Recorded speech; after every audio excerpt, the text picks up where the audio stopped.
Hey, Industrial Talk is brought to you by Cap Logistics. You want to minimize downtime? Absolutely. Increase reliability?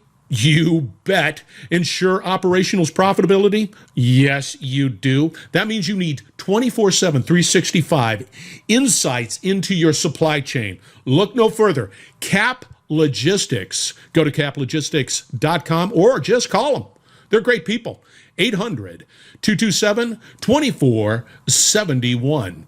Also, TX1. Now, you know cybersecurity is important if you're on this digital transformation journey. TX1 Networks has the solutions for you. And you're saying to yourself, Scott, they're going to be complex. They're going to be difficult. No, TX1's taken that into consideration, and they provide a suite of solutions that truly meet your cybersecurity needs. Go out to tx1-networks.com and find out more. You're not going to be disappointed. Welcome to the Industrial Talk Podcast with Scott McKenzie. Scott is a passionate industry professional dedicated to transferring cutting-edge, industry-focused innovations and trends while highlighting the men and women who keep the world moving. So put on your hard hat, grab your work boots, and let's go. All right, welcome to Industrial Talk. This is where we celebrate industry heroes. We celebrate the companies that get it done. You are bold. You are brave, you dare greatly, you innovate, you solve problems, you're changing lives, and you're changing the world. This platform is dedicated to you. We want to make sure that we celebrate you because you are making our lives better. Okay. This podcast is chock full of great, that's three greats, information that you need to put in your noggin. His name, and it's so great. We've made two of them. I had to split it up. So this is part one of two parts. Simon Severion, Strategy Sprints is the company, and I just love sales and marketing. I just love it, and I love bringing opportunities for clients. This. Right in the wheelhouse, a must listen to. Let's get cracking. Yeah, I couldn't stop talking. Good, incredible stuff. Incredible information. You're just going to absolutely, anyway, great links all out on Industrial Talk. Get them. Back to Strategy Sprints. I even like the way it's called Strategy Sprints. It's like the way of going, okay, here are the areas that we need to focus on. Let's get going. We don't have to focus on these. Let's focus on these, and let's double down, and let's make it fast. Let's continue to move, and let's increase revenue. How can you ignore? You can't argue against that. And you need this. You, industry professionals, need something like this because you have to succeed. You have to be successful because we depend on you. Not just me, not just my community, but the world. That's a serious responsibility, and I know you can do it. So we've got tons of information, backlinks, everything that you want to know about Simon, and definitely Strategy Sprints. Pretty cool. So I'm looking at his form. Pretty cool stuff. All right. We are here at Industrial Talk doing a couple of things. One, you'll see that Industrial Talk 2.0 is out there. Okay, we're continuing to add to it, bringing in the greater human element for you to highlight and to help you succeed going forward. I believe, me personally, and my team believe that real success comes from the exposure to the human elements of what you do, the human side, right? And it's not just feature function on your widget, right? It's more deep than that. There's a sense of possible vulnerability, but that human element that has to be highlighted. It's not just but the fun side, everything that's associated with that. So we're highlighting individuals that have recipes out there. I try to cook them. I do the best I can. Food's important. If you are contributing to the community, if your organization is contributing to the community, whatever that might be, that's tip of the hat, baby. That's tip of the hat that has to be identified. Tons of stuff. It's all under the guise of hashtag I am industry. You get it. You get the picture, right? I am industry. Industries helping communities. Industries helping business succeed. Industries solve problems. Industry creates hopes and dreams. Industry innovates. I am industry. So I'm going to be putting out some shirts, offering them big time. All right. Let's get cracking with the interview. Simon Severion, Strategy Sprints. His website is strategysprints.com. We're going to have past podcasts, not from Industrial Talk, but others. EO Fire is going to be highlighting Simon. Blogs, videos, it'll all be out there on Industrial Talk because we want to make sure that this platform gives you the information you need to be successful. It is for you to collaborate, to educate, to innovate. It's all there. That's what Industrial Talk is all about. Let's get cracking with part one of a two-part series that really focuses in on financial metrics, sales metrics, marketing metrics, operations, everything that you need to do or consider, and as well as backlinks. Enjoy this conversation. Simon, welcome to Industrial Talk. You listeners, this particular conversation is going to be chock full of just meaty content. So just, buckle in, and we're going to try to rifle through as much as we possibly can. And listeners, that I'm a big gomer for anything that's marketing, anything that's sales, anything that brings in more revenue, because you and industry have to do that to succeed and create a business that is resilient and a legacy that is important. Simon, Strategy Sprints brings all that to bear on this particular doggone podcast. Simon, welcome. Excited to be here. Hello, everybody. Yeah. Hey, for the listeners, now that I've given you that hype, you need to give us a little background to support that hype on who you are. Yeah. I run a company called Strategy Sprints, and we help people improve their single most important metric. And we help them run their operations smoother and improve their sales, and especially to link these things together, because the interlinking makes the magic. And we do it in many, many countries. And we do this since years. And that's who we are. I sit in Vienna, Austria. Our clients are from LA to Singapore. That's pretty cool. Yeah. So global is the way to go. Now, let me ask you this. You just touched on it real quick. What is that single most important metric? What is it? It would be fun to see what people are writing down as their most important metric. If you ask me, hey, give me one, I say it's the profitability. Ah, beautiful. I like that. Profitability. And I absolutely agree with you 100%. Because there's a lot of companies out there that have mad technology, mad solutions, mad innovations, but they do not, and it's great, but they're not looking at it from a profitability perspective and how they tackle the market. So your form said, and we're going to double revenues in 90 days. Give us just sort of a little rundown of what that means, doubling revenue. Outside, I like it. Let's put it that way. Most people who did call us over the last decades, they had some market entry or market share problem in terms of, hey, I'm doing more of this, but I'm not growing my user base. I'm not growing the right clients the way I want. So can you help me with sales? And so we came with this, the gist of what we did for 18 years is now condensed into a 90 days coaching program, one-to-one coaching.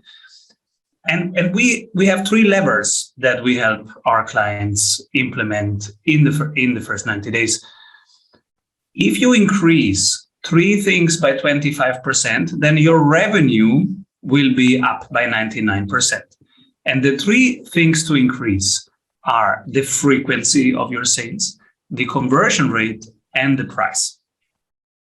If you increase these three things by 25%, which is totally doable in 90 days, and we're doing it all the time. Actually, one of our clients in North California, they just quadrupled in one sprint, which was remarkable. But basically, these three things, you get them up by 25%, you have doubled your revenue. And now you have the cash flow stability and repeatability that you need. And now you can take the time out of fulfillment and work on form, fit, and function of your sales so that you have a long-term, healthy, and repeatable business that is now also fun to run again because, now it works. Simon, I didn't get a chance to write down number one. I've got a blank for number one. I've got conversion. I've got price. What was number one? And frequency. Frequency. Okay. And we can go through all of them. So yeah, we are. How do you increase the frequency of the sales? Frequency means the time from awareness to closing. How many days is it? Now, some people have 8 months. For example, in complex B2B sales, it takes 6 to 18 months to close a big deal, one big client. And you can compress that because the idea is that for a high B2B complex sales, you need 8 to 15 experience points.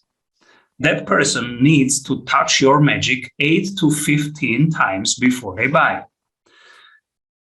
And now pre-technology, that would take you over a year to get to 5 contact points. But now with the technology in our hands, we can do this in 2 weeks, in 3 weeks. If you just condense the relationship and offer many, many contact points, one can be a podcast, one is LinkedIn, one is YouTube, etc., you can create these experiences, 8 to 15 experiences with the potential client in 2 weeks.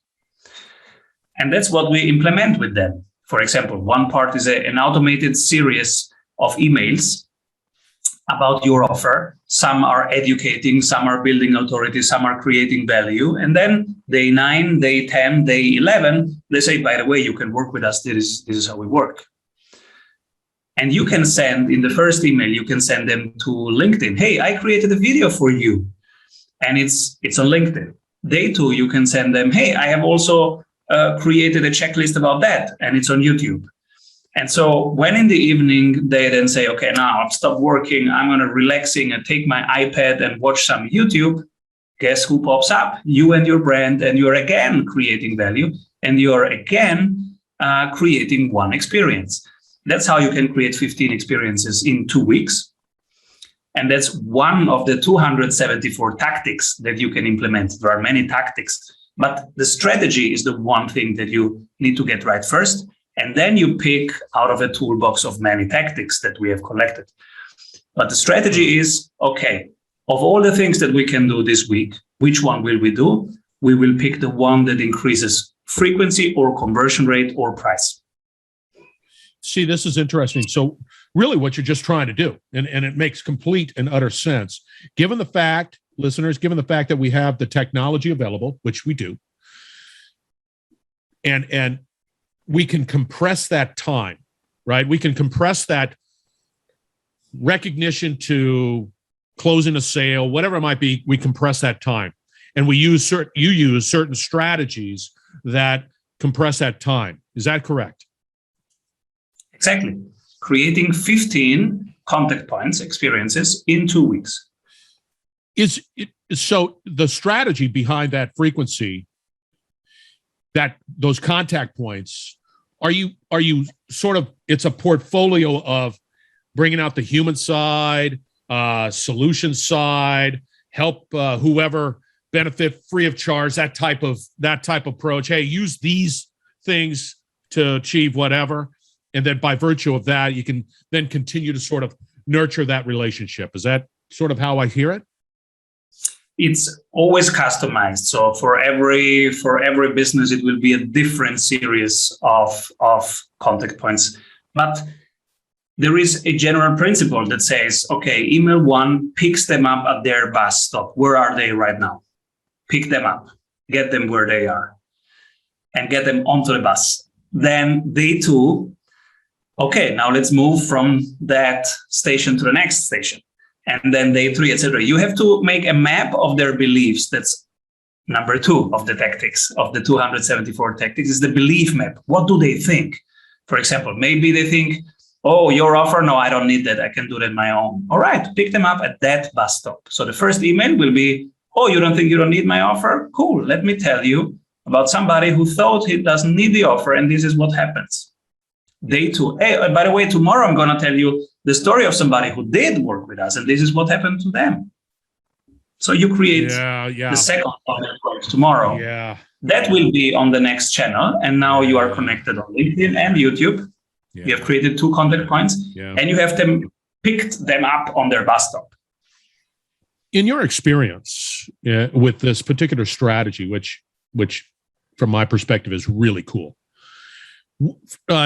does it vary from industry to industry, client to client, where you might gain greater traction, and do you adjust that? Let's say you've got LinkedIn. LinkedIn is a professional network, and then you got, let's say, Twitter, let's say YouTube, let's say Facebook, let's say Instagram, and so on and so forth, and any other new technologies, let's say Clubhouse or I don't know, somebody told me I need to get in TikTok.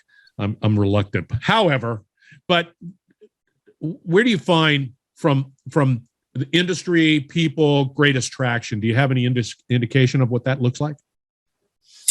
That is really dependent on where your target audience hangs out. Yeah. So if you're a B2B business, you might find them rather on LinkedIn than definitely on Clubhouse or TikTok. If you're a consumer brand and you are going for many people getting to your drink, then I would do TikTok and Instagram.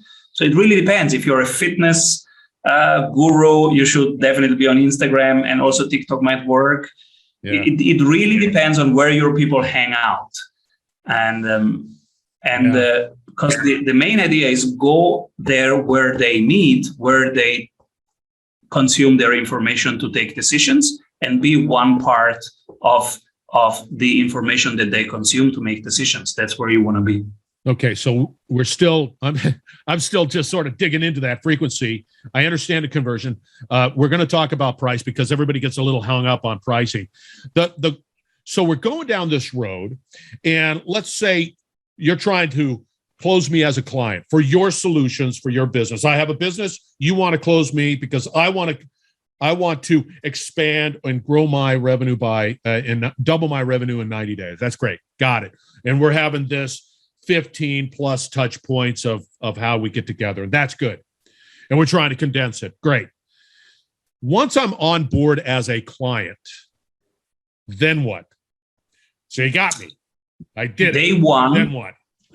Day one, diagnosis of all the 11 pieces of your business, the core 11 pieces. And then we know where you are and what the next bottleneck is. Because in the strategy sprints method, you always solve one bottleneck after the other. One sprint solves one bottleneck. So let's say we dive you through, we diagnose, and we see, oh, you have too many offers. The profitability is not high. Only one of your offering has a high profit. Let's say one has 39% gross margin, and all the others have 11% gross margin. So we say, all right, let's pick the winning horse. It's the 39% one. And let's optimize that for the next 90 days. Let's optimize each conversion part. And the conversion part are the awareness, the interest, the engagement, the ready to buy, the closing, the delivering, the upselling, and the retailing part. All of these parts will be measured now every 7 days. You will get all these numbers. And there again, you will do a bottleneck analysis. It takes 15 minutes to get these numbers and say, oh, look, we have a lot of people in their interest phase, but between interest and engagement, we just have 12% conversion. How do we get that up to 15%? And so we run 2, 3, 4 experiments for 3-4 days, and then we measure, we find the winner, and we do more of what works for you. Okay, so I like that, because that it's like, okay, I got it. I have that value that you bring to the table for me as a business. Get it. Fantastic. Thumbs up. One of the challenges that has been communicated is, how do I price? And if I'm going to double my revenue, I've got to be able to sort of manage that price. And a lot of times that's an uncomfortable conversation to have. It's like, yeah, you're charging $20, but really the value of your solutions over here has to be $40, whatever the math is. How do you begin to sort of shepherd those individuals across and saying, let's get this thing priced right? And they're always concerned, without a doubt, always concerned about, hey, I'm going to lose clients. It's too expensive. I'm not sure if I'm worth that. Whatever it might be, whatever the resistance is. How do you address that? Pricing is really important, and most people don't know how to get it right. So there are 8 things that you need to do. And when you've done these 8 pieces, now you have the right positioning. And when you have the right positioning, now price is an easy thing. And what are the 8 positioning pieces? Let's go through a couple of them. One is having an offer that converts. So having an offer where people say, I want this. Yep. Whenever you pitch it, people go, I want 3 of this. Right. Where can I get it? That's an offer that converts. Having that piece. And that piece is made of many single elements. One element is, do you have a 10x value? So pricing done wrong means you just check what is the industry doing or what are competitors doing. That's wrong. The right thing to do is, okay, what's the offer that converts? Let's say, okay, the offer is, I help you reduce energy costs. All right. Now, what is a 10x? Package it. How many costs can you help me reduce in what time frame? So let's say, okay, in 60 days, I can help you reduce costs by 10%. All right. So that's your package. We need to package the offer. And now 1/10 of that is a fair price. Okay, so charge. Let's make it simple. The math is simple. Let's say I can reduce it by $10. $10. Then you're saying 10% of that, or 1. Is that? Yeah, that's your $1 price. Would be a fair price. Would be a price that most countries find fair. You have helped me save $10, and you get 1 of them. That's fair. That's interesting. And the same thing on the upside. How much can you help me increase in sales? Okay, let's say you can help me gain over 60 days. You can help me gain $10,000. Then I'm happy to pay $1,000 for that. So we always go for a 10x ratio of what you bring them, and you take 10% of that. That's fine. I'm happy. That's reasonable. Honestly, that's reasonable. And I like that. And that's awesome. Where we go to. So, and you bring them 250,000 in additional sales, charge 25K. You help them reduce their costs by 250,000, charge 25K. For example, one of our clients, they have invented a machine that detects via sound a sound anomaly in your machines. And they went like, okay, we charge 3,000 per month. Right. And I was like, how did you get to 3,000 per month? That's what the industry does. And I said, okay, let's go. If I am BMW and you put this machine where I am producing my cars and you detect a sound anomaly that tells me, hey, this machine might break, or this part of the machine might break soon because of this anomaly, this sound anomaly that you have detected. So I can take out the machine, change it before it breaks, go out there, repair it, and then bring it back. Instead of, I don't know it, machine breaks, I have maybe 200 seconds of not creating the next piece, what does it cost me? So for BMW, that is, I don't know, 24 million that it costs them to have a machine not running, a core piece of machine.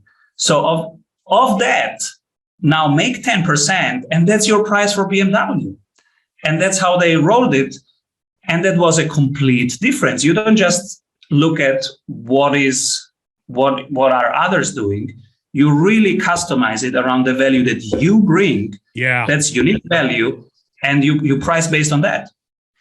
Do you see any value in being able to provide a quote guarantee? So if I came into you and I said, yeah, I'm going to create $10,000 in revenue in 90 days, whatever it might be. And that's going to cost you $1,000 per month, right? 90 days, 3 months. So that's $3,000 total. And I'm going to guarantee, perceived 10,000. No, I just put 30,000. It's really over 90 days. And I'm trying to run this out.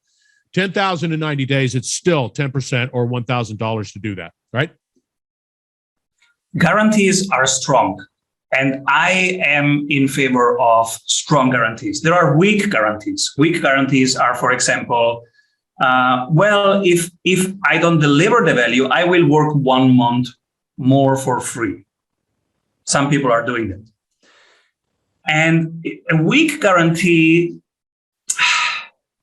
it works for some folks, but I don't like it because it says, I'm not sure. Yeah. And if you are not sure, I don't want to work with you.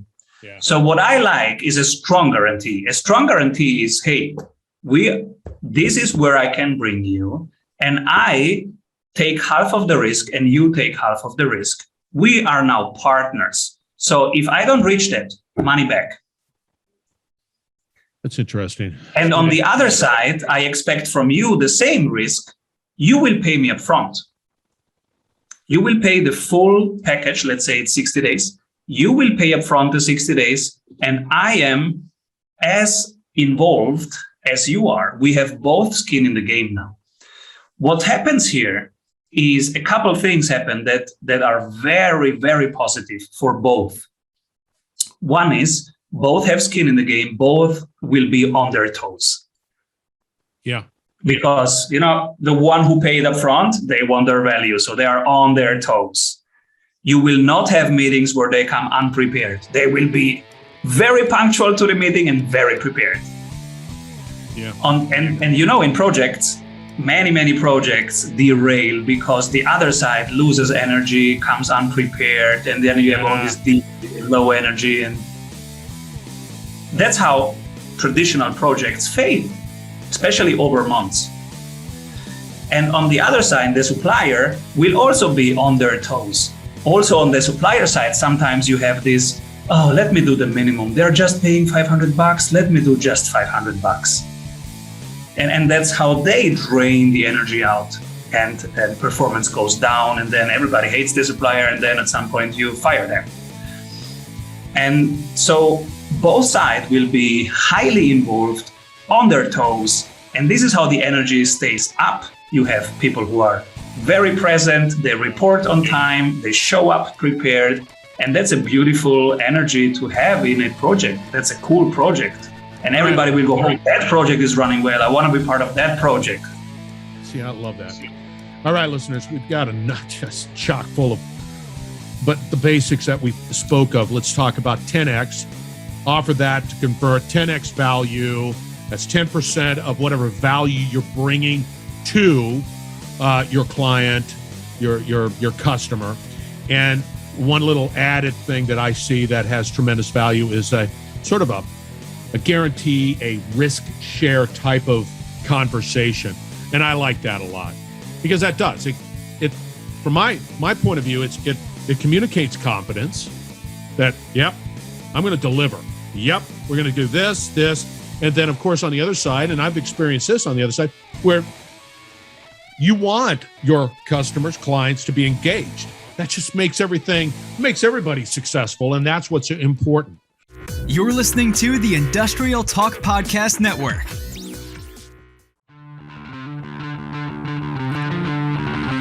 All right, once again, I'm sorry for having to cut that off. It was a lengthy conversation. However, again, this is part one of a two-part series. We're going to be talking next week, and we're going to be covering a lot of things about habits, about daily, weekly, and monthly habits to make sure that you plant success, real success in what you are doing as an industrial professional and as a company. Simon, bam, man, bringing some truth to the conversation and success. All right, again, I'm Industry. We're going to get some shirts printed up for that. Hashtag I am Industry. Everything that you'll see out there, I'm going to try to keep on hashtagging that because you deserve it, right? You are. You're innovative. You're solving problems. You are Industry. You like cooking. You have fun. You are Industry. That's right. I'm Industry. All right. Part 2 coming up. Be bold, be brave, dare greatly. Hang out with people who are bold and brave, and you're going to change the world. Next week, Simon.